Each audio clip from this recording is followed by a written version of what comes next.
پیام و مراجعت من برای برادران غریب و مهاجر است، آنهایی که زن و فرزندانشان را در وطن گذاشته به روسیه می روند و در آنجا با زنان روس عیش و عشرت کرده می گردند و پول و پیسه هایی که با چی مشقت ها به دست می آرند در راه زنا صرف می کنند و 2 سال و 3 سال و بعضی ها تا 5 سال و 7 سال هم به نزد همسرانشان نمی روند. برادری غریب و مهاجرم، خوب گوش انداز که در این کردار تو 3 گناه خیلی بزرگی است. یک گناه زنا، دیگر گناه ناسپاسی از نعمتهای الله و سومی گناه تلف کردن حق زن و فرزندان و پدر و مادر. برادری عزیز، وقت زنا میکنی این را فراموش نکن که خداوند در آیه های 68 و 69 سوره فرقان گناه زناکاری را در برابر شرک به خدا و کشتن انسان قرار داده می فرماید: استعیذ بالله یضاعف له العذاب یوم القیامت و یخلد فیه مهانا. صدق الله العظیم. یعنی عذاب او، یعنی عذاب کسی که شرک به خدا می آرد و انسان را می کشد و زنا می کند، در روز قیامت مضاعف می گردد، یعنی دوچند می گردد و با خواری و ذلت در آن جاودان خواهد ماند. پناه به خداوند. باز 10 آیت و حدیث های گوهربار نبوی در وعید زناکاران آمده است. به هوش باش ای برادرم.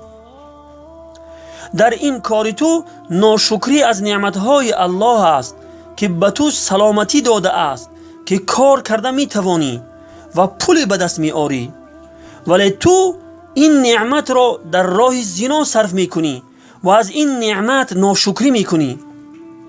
بسیار مردمی هستند که برجامانده هستند و دستنگری دیگران هستند و نمی توانند پول به دست بیارند.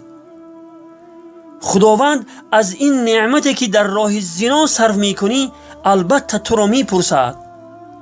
خداوند در سوره تکاثر می فرماید: استعیذ بالله ثم لتسألن یومئذ عن النعیم.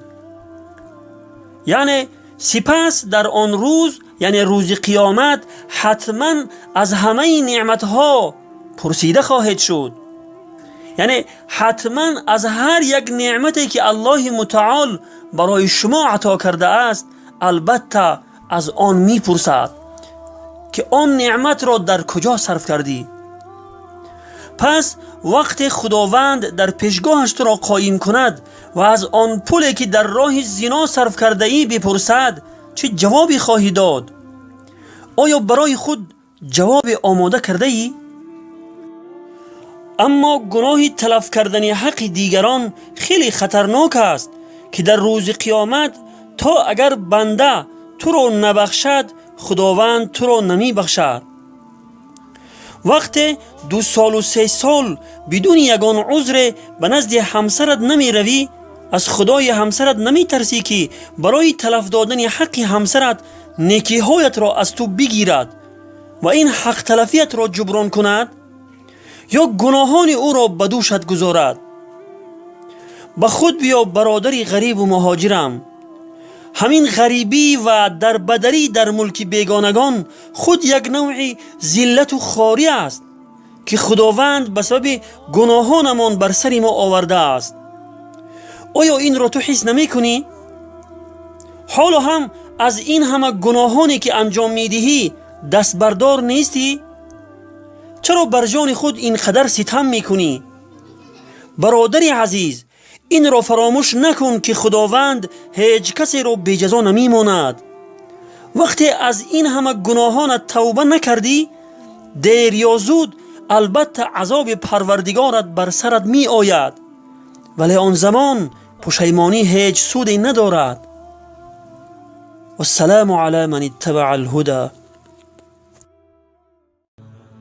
غریبی غربت شام و یمن نیست، غریبی دوری از شهر و وطن نیست، غریبی کنج لحد و زیر خاک است که آنجا جز من و اعمال من نیست، که آنجا جز من و اعمال من نیست، که آنجا جز من و اعمال من نیست. ز ثروت سرکش و مغرور و مستیم، دل خود را به دنیا سخت بستیم، به ظاهر اسم ما باشد مسلمان، ولی پول و درم را می پرستیم، ولی پول